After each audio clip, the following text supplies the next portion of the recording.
Gini, kalau tantangannya adalah adu lari pagi keliling Indonesia, saya kalah dah.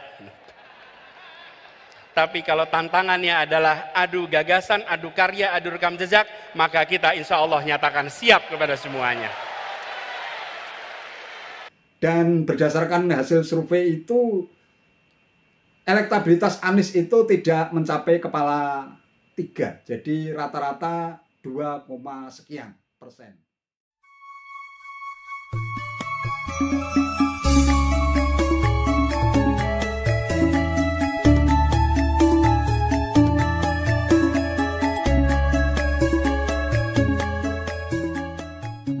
Assalamualaikum warahmatullahi wabarakatuh. Salam sejahtera untuk kita semua, salam budaya.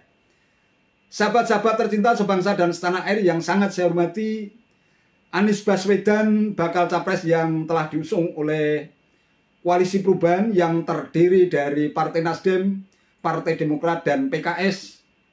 Ketika diberikan kesempatan untuk menyampaikan orasi politik dalam rangka memeriahkan hari ulang tahun yang ke-21 Partai Keadilan Sejahtera atau PKS yang berlangsung di Istora Senayan, Jakarta pada hari Sabtu 20 Mei 2023 seperti mampu menghipnotis perhatian segenap yang hadir.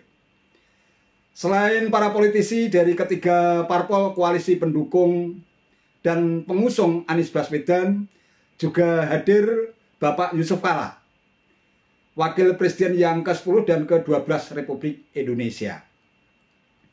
Dalam kesempatan tersebut, Anies Baswedan seperti terkesan menantang lawan dan rival politiknya yang akan bertarung dalam kontestasi di Pilpres 2024 untuk beradu gagasan dan juga karya atau rekam jejak. Tidak lupa ia menyindir, mungkin ya, banyak yang menafsirkan bahwa dalam orasi tersebut dia sempat menyindir salah satu rival politiknya, yaitu Ganjar Pranowo yang punya hobi untuk lari pagi. Karena itu kita menawarkan kepada seluruh rakyat Indonesia, PKS menawarkan, dari Nasdem menawarkan, Demokrat menawarkan, dan kami juga menawarkan bahwa gagasan diusung, gagasan ditunjukkan. Karenanya kita mengharapkan kontestasi ke depan kita jadikan ajang adu tawaran gagasan yang terbaik untuk bangsa. Gini, kalau tantangannya adalah adu lari pagi keliling Indonesia, saya kalah dah. Tapi kalau tantangannya adalah adu gagasan, adu karya, adu rekam jejak, maka kita insya Allah nyatakan siap kepada semuanya. Dan bersyukur sekali, perjuangan kita berkelanjutan. 5 tahun yang lalu, 6 tahun yang lalu kita berjalan bersama-sama untuk membawa perubahan di Jakarta. Dan alhamdulillah atas izin Allah, perjuangan di Jakarta telah berhasil melunasi janji-janji pada seluruh rakyat Jakarta.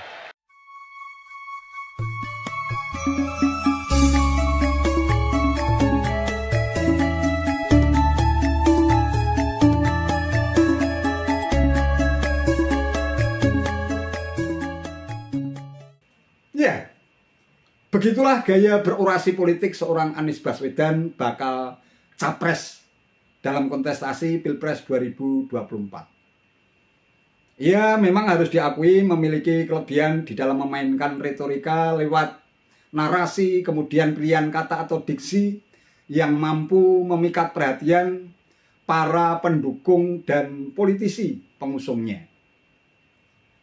Namun, harus jujur saya akui bahwa antara desain atau gagasan dan dasolen atau kenyataan yang ada, terutama ketika kita melakukan pelacakan terhadap legasi atau warisan yang ditorehkan oleh Anies Baswedan selama memimpin wilayah DKI Jakarta, itu tampaknya antara gagasan dan kenyataan tidak sinkron.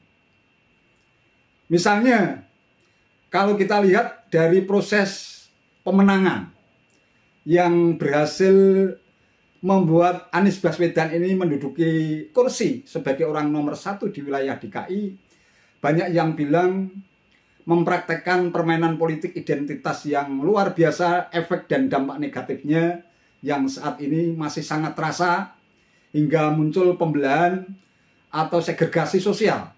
Terjadi pertentangan antara dua kubu yang sering dilabeli dengan kata kadrun, ya.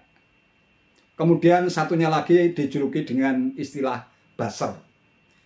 Kemudian ketika menjadi gubernur DKI, dia juga melakukan gebrakan baru, diantaranya dengan menyusun atau membentuk tim gubernur untuk percepatan pembangunan atau disingkat dengan TGUPP, yang anggotanya luar biasa banyaknya, 74 orang yang digaji dari dana APBD, konon kabarnya hingga mencapai 26 miliar rupiah.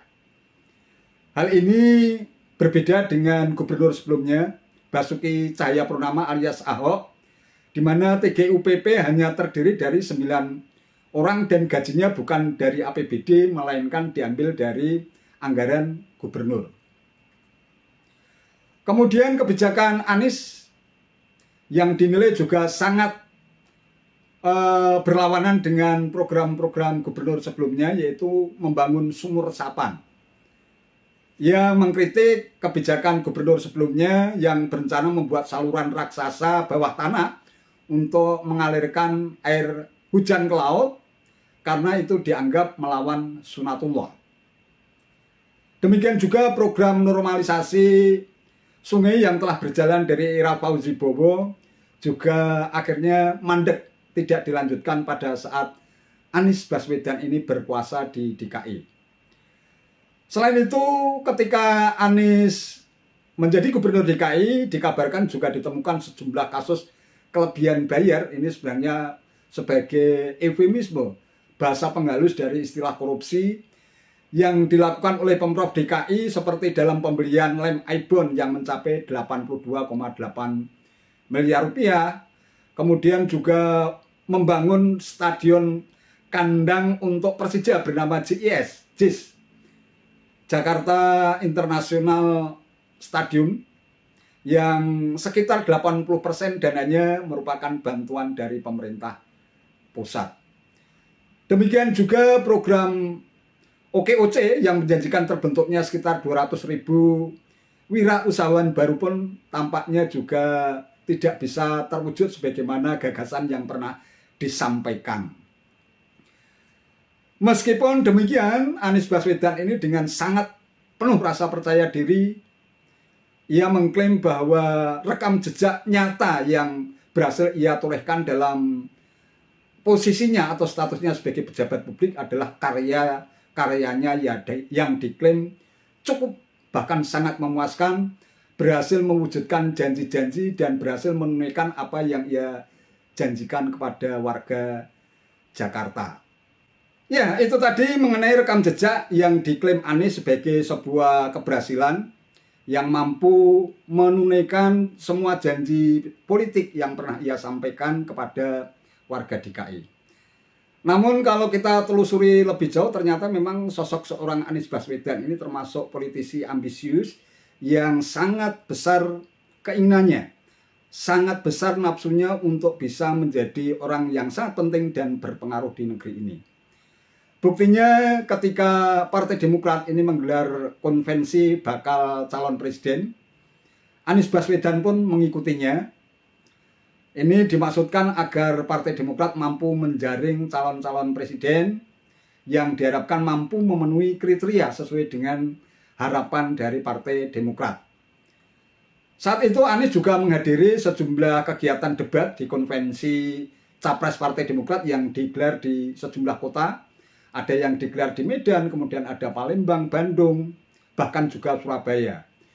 Dia pun juga harus bersaing dengan sejumlah kandidat lain, diantaranya ada nama Ali Maskur Musa, ada Dahlan Iskan, ada juga Dino Patijalal, Endriartono Sutarto, Gita Wirjawan, kemudian ada juga tokoh Hayono Isman, Irman Gusman, Marzuki Ali, Edi Wibowo, dan juga Sinyo Heri Sandajang. Akan tetapi saat itu Partai Demokrat memutuskan Dahlan Iskan yang akhirnya berhasil memenangkan konvensi berdasarkan hasil survei mengenai elektabilitas para calon presiden saat itu tahun 2014. Saat itu terdapat 3 lembaga survei yang memaparkan hasil jajak pendapat tentang popularitas bakal capres dalam konvensi Partai Demokrat, dan berdasarkan hasil survei itu elektabilitas Anies itu tidak mencapai kepala 3, jadi rata-rata 2, sekian persen. Ini sangat berbeda dengan Dahlan Iskan yang mampu mencapai elektabilitas sebesar 15,2%. Jauh sekali. Namun tampaknya ambisi Anies Baswedan untuk menjadi orang yang penting dan berpengaruh tidak cukup berhenti sampai di situ. Kemudian dalam kontestasi Pilpres 2014, Anies Baswedan akhirnya bergabung dengan tim pemenangan Jokowi Yusuf Kala pada tahun 2014. Akhirnya dia bergabung ke dalam tim pemenangan Jokowi JK dan didapuk sebagai juru bicara koalisi Indonesia Hebat. Akhirnya Anies Baswedan diberikan kesempatan dan diberikan jabatan sebagai Menteri Pendidikan dan Kebudayaan. Namun tampaknya Anies Baswedan dinilai Presiden Jokowi tidak cakap. Akhirnya baru sekitar 2 tahun ia menjabat sebagai Menteri Pendidikan dan Kebudayaan, akhirnya dia dipecat alias diberhentikan. Dari sisi ini kalau boleh saya menafsirkan memang Anies Baswedan ini merupakan sosok yang sangat ambisius dan ingin menjadi orang yang sangat penting dan berpengaruh di negeri ini. Oleh karena itu ketika kontestasi Pilpres 2024 ini membuka ruang baginya, apalagi sudah resmi diusung oleh Koalisi Perubahan, tentu saja ini peluang bagi Anies untuk bisa mewujudkan ambisi dan mimpi-mimpinya. Persoalan nanti berhasil atau tidak tentu saja itu persoalan lain. Itu tergantung dari banyak faktor, diantaranya ada soal finansial, kemudian akomodasi politik, lobby-lobby politik, dan sebagainya. Meskipun status Anies Baswedan hingga saat ini masih belum jelas apakah jadi maju sebagai bakal capres atau tidak, karena kondisi Koalisi Perubahan sendiri kelihatannya sedang dalam keadaan tidak baik-baik saja setelah Sekjen Nasdem Joni G. Plate ini ditetapkan sebagai tersangka oleh Kejaksaan Agung karena diduga terlibat dalam kasus korupsi BTS Polri tahun 2020-2023 senilai 8 triliun rupiah. Kita tunggu saja. Hanya itu saja yang bisa saya sampaikan. Terima kasih atas perhatiannya. Wassalamualaikum warahmatullahi wabarakatuh.